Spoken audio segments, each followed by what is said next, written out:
In 2021, research by the End Child Poverty Coalition showed that over a quarter of children in Reading were living in poverty. That equates to about 10,000 children. And let's face it, over the last couple of years, the situation is hardly likely to have improved. For these children and their families, day-to-day living is hard enough. But what about on Christmas Day? What are the chances of having a present to open when you're barely keeping your neck above water for the rest of the year? This is where Reading Family Aid do their best to step in.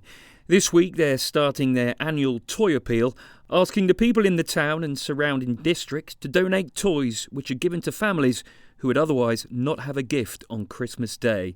You can find out how to do this and also offer your help in other ways via their website, readingfamilyaid.org. And we're going to give you more contact details at the end of this episode and in the show notes. It's 30 years since the organisation became a registered charity, but there are records that show that they've been going since at least the late 1950s. That's thousands and thousands of presents for thousands and thousands of children. I've been speaking to Ruth Perkins, the fundraising manager, and asked her what's changed over the last 3 decades. The thing that's changed is the number of children that we donate to has gone up astronomically. I think I started in 2002, I think it was, and I think we used to deal with toys for about 500 or 600 children, and last year we did 3,001 children. So it's just gone up astronomically, and it's gone up almost exponentially over the last few years. It sort of crept up slowly and then got up to about 1,500 and stayed around that number for a few years. And then the last few years, it's just gone up and up and up. And the Reading's, on the face of it, seems quite an affluent town. The town is buzzing. There's lots of people having coffees and, going to bars and things like that. Shops are always full and the town centre is busy and things like that. But there are areas of real deprivation in the town, and the difference between those that have and those that have not is growing bigger. And, it's hard to believe when, those of us live a comfortable life. You just can't imagine the kinds of lives that some of these people are living. So so that's changed. So as a result of that, we need a lot more toy donations. We need more volunteers. It's a much bigger operation than when I first got involved. So that rise in the number of children you're donating to is very much linked to the number of people in poverty rather than the success of the organisation, if you like. Yeah, well, probably a little bit of both. Probably the word has spread a bit more about what we do. But yeah, I think the difference between last year and the year before, we went from 2,000 to 3,000 in 1 year, which was difficult, and because of all sorts of reasons, because of the cost of living, the COVID, people's working and behavioural changes and things like that, donations were really down last year. So we had a very difficult situation where we had, significantly less donations, but significantly more children to provide for. So we had to go shopping. We spent a lot of money last year, and we plan to spend quite a bit of money this year to to make sure that we have enough. In past years, and before COVID, 2019, we had a really bumper year of donations, which was great because the number have gone up significantly. The number of children have gone up significantly. And we were able to give each child about half a dozen things. But last year, we barely had enough to give each child one thing each. So, it was very significant, the declining donations as well as the increase in children. And one can only think that this year is going to be just as tough, and if not tougher. Yeah, that's what's worrying us. So it's quite a stressful time for us, because until we get all the donations in, we don't really know how much we've got. But at the same time, we have to be delivering some during, before we've got them all in. We collect all the toy donations and check them all, sort them into different ages and categories and things, and then they're packed up to be delivered.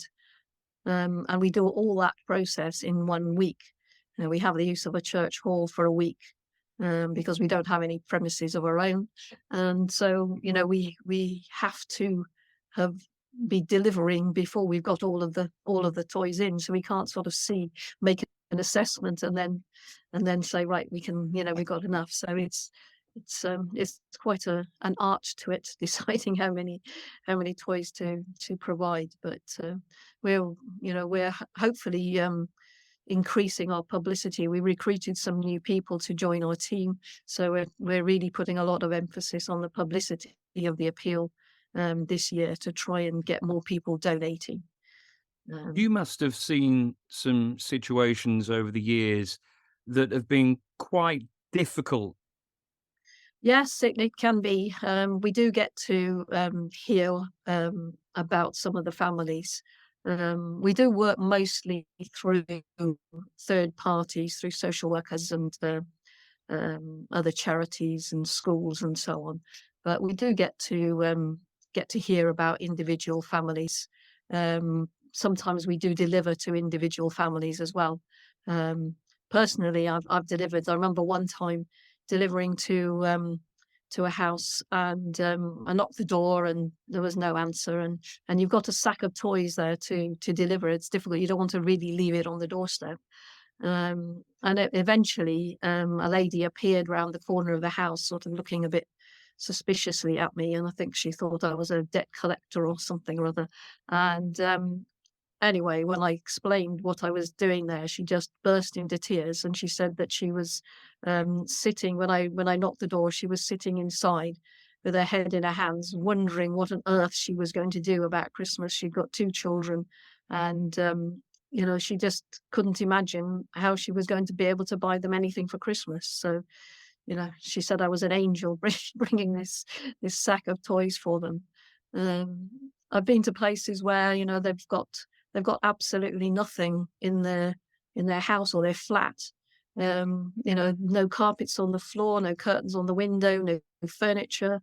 I went one place and the little boy, all he got was a cardboard box to play with. Just absolutely nothing.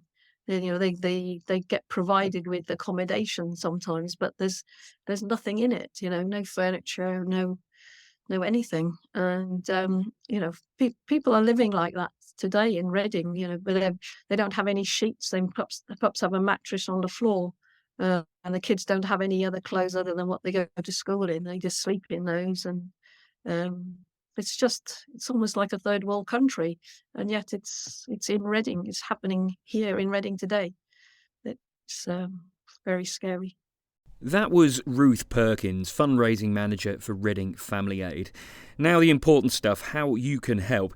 You can go to the website readingfamilyaid.org and you'll see the Toys and Teens Appeal tab at the top of the page. There's also a tab about how to get involved. And if you go to our show notes, we're going to provide click-through links to the Toys and Teens Appeal, plus to a GoFundMe page. Thanks for listening to the RG10 podcast. We do, of course, have plenty of other episodes that you can check out, but if this is the only one you ever listen to, please do share it far and wide, as it could well make a big difference. Goodbye.